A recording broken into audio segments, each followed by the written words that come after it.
सिर्फ कुछ लोगों की मदद करना चाहती हूँ और आज मैं ये कोशिश करूंगी कि आप यीशु से प्रेम करने लगें और उसे वो दे जो वो चाहता है। वो आपके धन का प्रथम फल चाहता है, वो आपके समय का प्रथम फल चाहता है और वो चाहता है कि आप जो निर्णय लें उनमें उसका प्रथम स्थान हो। प्रभु के साथ समय बिताएं। यदि आप उसे समय दें, निरंतर आपके जीवन में परिवर्तन आएगा। आप प्रार्थना करवाने की कतार में नहीं खड़े होंगे, परंतु आप दूसरों के लिए प्रार्थना करेंगे।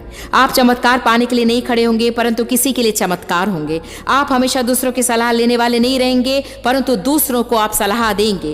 प्रभु के साथ समय बिताएं और ऐसा करने पर हमारे जीवन में क्या होता है? नंबर 1, आपका आनंद अधिक होता है। यशायाह 61:3 कहता है, उदासी हटाकर यश का ओढ़ना ओढ़ाओ। यदि आप सवेरे उठकर दबाव महसूस करते हैं तो प्रभु के साथ समय बिताएं, सारा दबाव चला जाएगा। भजन 16:11 कहता है, उसकी उपस्थिति में आनंद की भरपूरी है।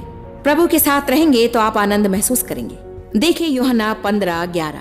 यूहन्ना 15:11 सब कुछ यीशु में बने रहने के विषय में, उसके साथ वास करना, उसमें जीना।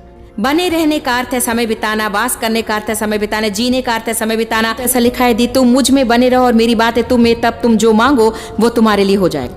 मुझ में बने रहो, मेरे साथ वास करो और मैं तुम्हारे भीतर रहूंगा और वास करूंगा।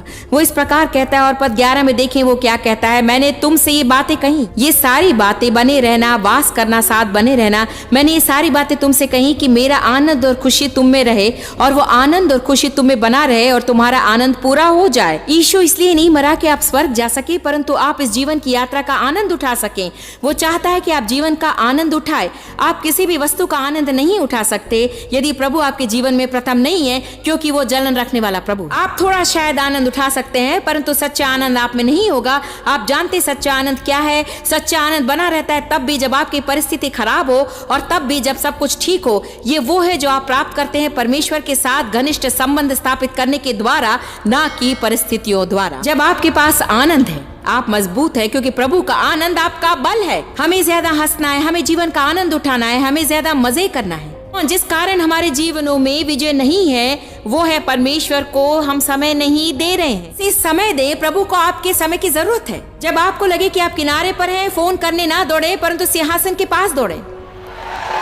प्रभु के साथ समय बिताने पर हमारी शांति बढ़ती। देखिए यूहन्ना 20। जब आप परमेश्वर के साथ समय बिताते हैं, आपका आनंद बढ़ता है, आपकी शांति बढ़ती है। यूहन्ना 20:19। तब सप्ताह के पहले दिन संध्या के समय, जब चेले यहूदियों से डर के बंद कमरे में थे, यीशु उनके बीच आकर खड़ा हुआ और कहा, तुम्हें शांति मिले। पद 21। तब यीशु ने फिर उनसे कहा, तुम्हें शांति मिले। पद 26। यीशु ने फिर उन्हें बंद कमरे में पाया और उनसे कहा, तुम्हें शांति मिले। ऐसा लगता है जब भी आप यीशु के पास होते हैं वो शांति के विषय ही बातें करता है। तूफान से घिरे थे और उसने कहा, शांत शांत खड़े रहो। यूहन्ना 14 में वो कहता है, मैं अपनी शांति तुम्हें दिए जाता हूँ, जैसा संसार तुम्हें देता है वैसा नहीं, परंतु मैं अपनी शांति तुम्हें देता हूँ। इसलिए जब सुबह मैं परमेश्वर के साथ समय बिताती हूँ, ऐसा लगता है कि वो मुझे दिन भर के लिए शांति देता है। सब बातें सुनिश्चित करके मुझे तैयार करता है कि मैं बाहर निकलूं, जैसा वो चाहता है वैसा ही करूं। हमें इस बात का ध्यान रखना है कि संसार के लोगों से हम सही बर्ताव करें, जैसा कि हम करना है। बहुत से लोग काम बिगाड़ते हैं और मसीहत का मजाक बनाते हैं, क्योंकि वे हर समय चर्च से बाहर रहते हैं और यीशु के नाम के पिन लगाते हैं और उनके कारों के बम्पर पर तरह तरह के स्टिकर्स रहते हैं और फिर वे लोगों से अच्छा बर्ताव भी नहीं करते। हमें क्या करना है कि प्रभु के साथ समय बिताएं। बाइबल कहती है, यदि हम अपने सब मार्गों में परमेश्वर को स्मरण रखें तो वो आपके कदमों का मार्गदर्शन करेगा। मैं विश्वास करती हूँ कि परमेश्वर के साथ सच में उत्तम व्यक्तिगत संगति का समय बिताना आपके जीवन में आपकी हर समस्या का उत्तर।